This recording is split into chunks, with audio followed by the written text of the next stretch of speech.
penalties the way I think they should be talked about. Because whenever you hear about a penalty in an NHL game, what do you usually hear? Oh, that was such a dumb penalty to take. Oh, I can't believe he got a tripping call with 2 minutes to go. Oh, his team's trying to defend a lead. That's a bad penalty. Well, behind every dumb or bad penalty is someone drawing the call. For example, in Tuesday night's game between the Colorado Avalanche and the Toronto Maple Leafs, Francois Beauchemin took a penalty for high sticking. The player he high sticked was Nazem Kadri, therefore Nazem Kadri drew the call. And the reason this caught my attention was the Leafs won this game 5-1. It was a huge victory for the Leafs, but I still saw people complaining, oh man, Kadri's scoring drought, this guy may never score again. And granted, Kadri's got 1 goal on the season so far, he's shooting at just over 1%, it's shocking. However, he drew that high sticking call against Francois Beauchemin, and it led to a power play goal from P.A. Parenteau. So it wasn't a goal for him, it wasn't even an assist, but Nazem Kadri was directly involved in the Leafs scoring a goal in that situation. And I'm sure you've read on Twitter, or maybe you've even heard on the broadcast, about Kadri's ability to draw penalties, and I looked into it, and it turns out he's a wizard. Nazem Kadri has drawn 17 minors so far this season in 19 games. Now let's take away 2 of those, because on 2 of those penalties, Kadri took a coincidental call, so we'll knock it down to 15. That's 15 times Nazem Kadri has put the Leafs on the power play. Now maybe we didn't notice this as much because the Leafs power play was brutal to start the season. The Leafs were not able to convert the first 7 opportunities Nazem Kadri gave them on the power play. Even though it's not Kadri directly scoring the goals himself,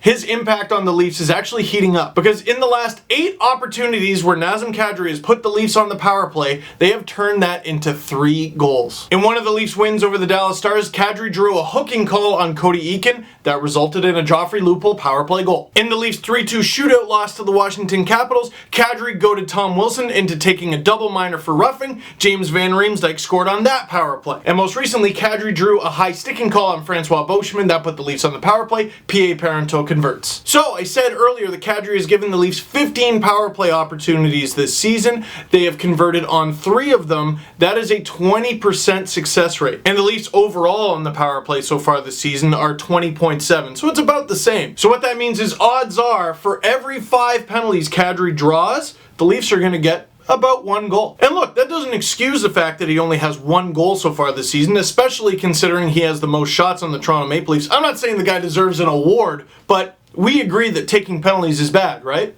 Okay, good. We agree that being on the power play is good, right? Okay, good. If we can agree on that, then we can definitely agree. Nazem Kadri is doing some excellent things for the Leafs. And he leads the league in that category by a pretty wide margin. There are very few players in the league who have drawn over 10 calls. I recently looked it up. Chris Versteeg in Carolina, Anton Lander in Edmonton is doing a great job, but really it's only about half a dozen guys. And Kadri is crushing in that category. Oh, well, Kadri's a diver then. The second you get it sticking his feet, he falls down. Not necessarily. He's drawn 4 high sticking calls, 4 tripping calls, 3 hooking calls, 2 roughing, 2 holding, 1 for elbowing, and 1 for cross-checking. So you can't even look at like one cheap thing Kadri does. He has said in the past that he just keeps his feet moving and puts himself in a position where the other team has to take a penalty. Maybe he's right. And Kadri has been one of the leaders league-wide in penalty differential for a few seasons now. He always draws more penalties than he takes. You might call it reaching, you might call it insignificant, but wouldn't you rather be on the power play?